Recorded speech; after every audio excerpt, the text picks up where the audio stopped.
Ayyaanni Faraarri Waaqayyoo lafa jirtan maratti isiniif haa baay'atu. Maatii YouTube chaanaalii Sanyii Isa Jiraataa. Fedhaaf jaalala Waaqayyoo taanaan guyyaa har'aas deebinee ol arginee jirra. Mata duree hojii hafuurri qulqulluun amantoota keessatti hojjetu jedhu kutaa tokkoffaasaa yeroo darbe ilaalleerra. Har'a kutaa lammaffaasaa itti fufna jechuudha. Xiqqoo ishee si yaadachiisuudhaa fi kutaa tokkoffaa keessatti wantoota gurguddoo lama ilaallee turre. Innis eenyummaa hafuura qulqulluudhaa fi hariiroo amanataa yookaan amantuu tokkoo fi hafuura qulqulluu gidduu jiru maal akka ta'e ilaallee turre. Kanaaf egaa hafuurri qulqulluun Waaqayyo akka ta'e, hafuurri qulqulluun kan bara baraan jiraatu akka ta'e, hafuurri qulqulluun mataansaa Waaqayyo akka ta'ee fi hojii hafuurri qulqulluun immoo amantoota keessatti yogguu isaan Yesuus Kiristoosiin amanan hojjetu wantoota gurguddoo 5tu jiru jennee isaan keessaa immoo tokkoffaadhaaf lammaffaadha isa jiru waliin ilaalle. Wantoonni gurguddoon 5 jiran sunis inni tokko hafuura qulqulluu fudhachuudha. Inni lammaffaan hafuura qulqulluutiin cuubamuudha. Inni sadaffaan hafuura qulqulluutiin dibamuudha. Inni arfaffaan hafuura qulqulluutiin mallatteeffamuudha. Inni shanaffaan hafuura qulqulluutiin guutamuudha. Isaan kana keessaa tokkoffaaf lammaffaarra isa jiru innis hafuura qulqulluu fudhachuu jechuun maal jechuu akka ta'eedhaa fi hafuura qulqulluutiin cuubamuu jechuun maal jechuu akka ta'e hiikkaasaa bal'inaan ilaallee turre.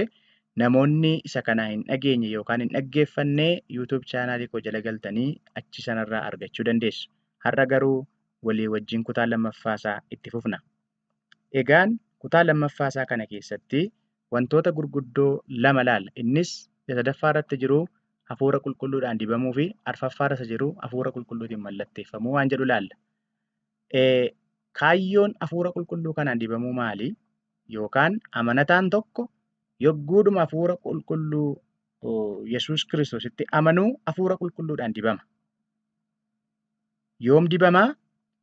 Yeroodhuma Yesuus Kiristoos gooftaa akka ta'e afaan isaatiin beeksisu sanatti hafuura qulqulluudhaan dibama.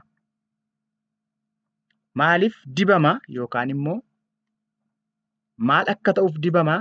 Namni sun Yesuus Kiristoositti amanee amanuu isaarraan kan ka'e fayyuu qofa osoo hin taane namni sun hojii hafuuraatiif filamuusaa, hojii hafuuraatiif aangoo tajaajilaa argachuusaa beeksisuuf jedheetu diba. Namni sun yogguudhuma hafuura qulqulluu fudhatu kennaa fudhatu qaba. Kennaa hafuuraa keessaa, hojiilee hafuuraa keessaa fudhatu qaba. Isa kanaatiif beekamtii kennaaf, isa kanaatiif adda baasa, isa kanaatiif fila jechuudha. Kakuu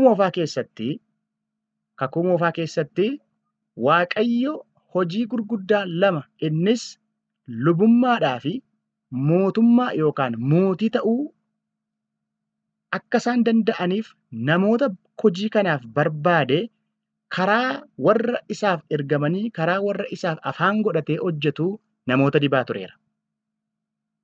Museen luboota dibaa tureera fakkeenyaaf. Geggeessitoonnii fi raajonni immoo mootota dibaa turaniiru.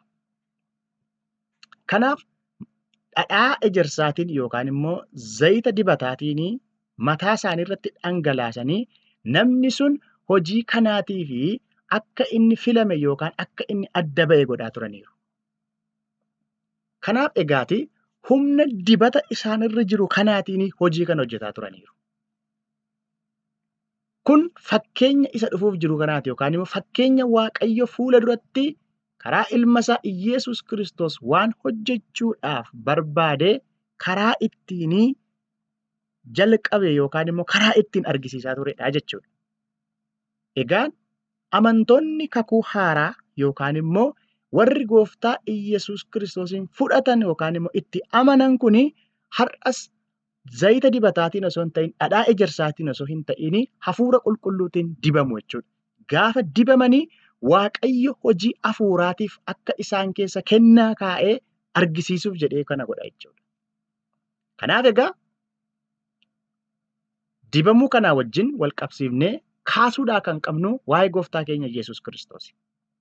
Sababiin isaas macaafi qulqulluun inni Yesuus akka inni hafuuraan dibame macaafa qulqulluun Luqaas boqonnaa 4:18 akkasumas hojii ergamootaa boqonnaa 4:27 irratti barreeffamee jira jechuudha. Kanaaf egaa Iyyesuus gaafa dibamee dhufe hojii hojjete. Innis hojii hafuuraa. Warra dukkana keessa jiran dukkana keessaa baase gara ifaatti. Warra hidhamanii turan hin hiike. Warra booji'amanii turan immoo luba baase yookaan immoo birmaduu baase jechuudha. Inni dibamee hojii lubummaas hojii mootummaas hojjete jechuudha. Kanaaf isarraa kan ka'e dhiiga isaatiin immoo warra isatti amanan kana hojii lubummaa yookaan immoo luboota akka isaan ta'an godhee mootota akka isaan ta'an godhe. Innis hangafa lubootaati, mootiidhas Iyyesuus. Maalirraan kan ka'e dibamuu isaarraa kan ka'e. Kanaaf Iyyesuus mataa waldaa kiristaanaa waan ta'eef dibati immoo kan inni geggeeffamaa ture kakuu moofaa keessattis mataa isaan irratti dibamaa turani kakuu haaraa irrattis Iyyesuus dibameera. Sababiin isaas inni mataa waldaa kiristaanaa waan ta'eef. Kanarraan kan ka'e isa amanuu keenyarraan kan ka'e hafuurri qulqulluu keessa keenya wanta jiruudhaa fi kennaa hafuura qulqulluu fudhanne sana karaa hafuura qulqulluu jireenya keenyarraatii gara namootaatti yookaan immoo gara bakkeetti bahee hojjeta jechuudha. Kanaaf macaafni qulqulluun akka dubbatu ergaa Yohaannis isa duraa boqonnaa 2 lakkoofsa 20 akkasumas lakkoofsa 27 dubbifachuu dandeessu. Nuyi isa qulqulluu sanaan akka dibamne, nuyi sababii Iyyesuusitti amanneef hafuura qulqulluu fudhanne, hafuurri qulqulluu sun immoo hojii hafuuraatiin maal nu godhe nu dibeera jechuudha. Kanaaf dibamuun inni jedhu kuni yookaan dibati inni kuni akka kakuu moofaa zayitaan yookaan immoo dhadhaa ejersaatiin osoo hin taane hafuura qulqulluutiin dibama jechuudha amanataan. Eenyutu dibama? Nama hundumaatu dibama jechuudha. Efesoon boqonnaa 4 lakkoofsa 7 kaasanii gaafa dubbifattanii warri ayyaanaan fayyan, warri karaa amantii fayyanii kennaa hafuuraa tokkoon isaanii akka qaban dubbata. Kanaaf namni amanuu kennaa hafuuraa tokkollee haa taatu malee kan dhabe hin jiru. Kaan raajota, kaan barsiisota, kaan tiksoota, kaan warra wangeela lallaban, kaan warra faarfatan, kaan warra gargaaran itti fufa. Isaan kun hojiileen kun guutummaatti sababii namni sun dibameedhaa fi wanti kun isaan irraatii bahee mul'ata jechuudha. Kun maalirraa ka'e? Hafuura qulqulluudhaan dibamuurraa kan ka'e jechuudha. Kanaaf egaa hafuurri qulqulluu kun immoo dibati kun immoo dibati isarraa fudhanne kun immoo hafuura qulqulluudhaan waan ta'eedhaaf yeroo hundumaa isa nu keessa jiraatudha. Akka dibata isaa zayita dibataa yookaan immoo dhadhaa dibataa isa yeroo murtaa'e nurra taa'u osoo hin ta'in hafuura qulqulluu waanta ta'eedhaaf yeroo hundumaa nu keessa jiraata. Kanaaf isin beektotaadha macaafi qulqulluun. Macaafi qulqulluun kanaaf isin beektotaadha. Sababii hafuurri qulqulluun nu keessa jiruuf nuyi beektota. Waan hafuuraa maal akka ta'e, waan hafuuraan ta'e maal akka ta'e, waan gaariin maal akka ta'e, waan gadheen maal akka ta'e, kan hafuura qulqulluurraa dhufu maal akka ta'e, kan hafuura qulqulluurraa hin dhufne yookaan hafuura xuraarraa dhufe immoo isa kam akka ta'e adda baasnee beekuu dandeenyeerra. Sababii maali? Sababii hafuura qulqulluudhaan dibamne. Ayyaanni gooftaa nuuf haa baay'atu. Kanaaf egaa amanataan kakuu haaraa zayitiidhaan dibama miti. Zayitii cuggee tokkoon sammuu keenyatti dhangala'e irraan kan ka'e dibamna miti. Hafuura qulqulluudhaan dibamneerra. Sichi hin dibamnu. Ammaa hin dibamnu. Al takkaa hojii kanaatii fi hafuurri qulqulluun nu fileera. Hafuurri qulqulluun aangoo tajaajilaa nuu kenneera jechuudha.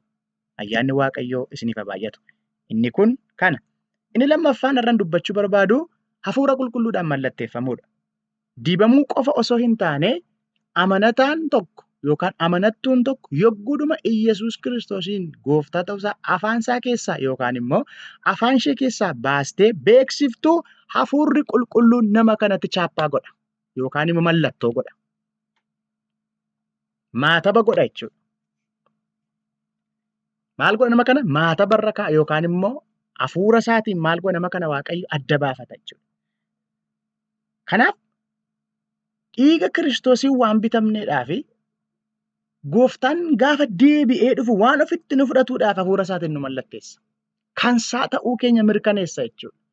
Kan nama biraayyuu akka nu hin taane mirkaneessa jechuudha hafuurri qulqulluun. Galanni Waaqayyoodhaaf haa ta'u. Kanaaf hafuura kana akka qabdiitti nuu kenne. Qabdiidhaaf nuu kennameera. Qorontoos 2 boqonnaa 1 lakkoofsa 22.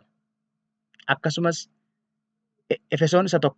Efesoon boqonnaa 1 lakkoofsa 13-14tti dubbifachuu dandeessu. Kanaaf egaa akkuma namni tokko meeshaa tokko bitachuudhaaf guutummaa guutuutti guyyaa biraa kaffalee xumura yoo ta'e jalqaba duraa qabdii nama sanaaf kenna yookaan immoo abbaa meeshaa sanaatiif kenna. Iyyesuus qabdii nuuf kenne. Sababiin isaas guutummaa guutuutti guutamuuf yookaan immoo guutummaa guutuutti perfect ta'uudhaan waan jirruuf, dhufee nu fudhachuudhaan waan jiruudhaafi hafuura isaa akka qabdiitti nu keessa kaa'eera. Kanaaf kan Waaqayyoo taaneerra, kan nama biraa hin taane. Kan Waaqayyoo taanee adda baaneerra jechuudha. Kan seexanaa osoo hin taane, kan nama biyya lafaa kanarraa nama bulchu osoo hin taane, kan Waaqayyoo ta'uu keenya kan nuti ittiin mallatteeffamne, kan nuti ittiin beekamne karaa hafuura isaa qulqulluudha jechuudha. Inni kan biraan dheekkamsa Waaqayyoo jala akka baanuudhaaf hafuura qulqulluu kanaan mallatteeffamneerra, chaappeffamneerra. Kanaaf seexanni nu hin danda'u, dheekkamsi Waaqa nu hin danda'u. Sababiin isaas hafuura sanaan adda baaneerra, dhiigicha sanaatiin karaa hafuura isaa qulqulluu adda baaneerra waanta ta'eedhaaf. Ayyaanni Waaqayyoo isiniif haa baay'atu. Har'a kanumaan qabadhee dhiyaadhee jira. Kutaa isa sadaffaa yeroo dhufutti deebinaa. Ayyaanni Gooftaa Yesuus Kiristoos hafuura keessanii wajjin haa ta'u. Shaaloom.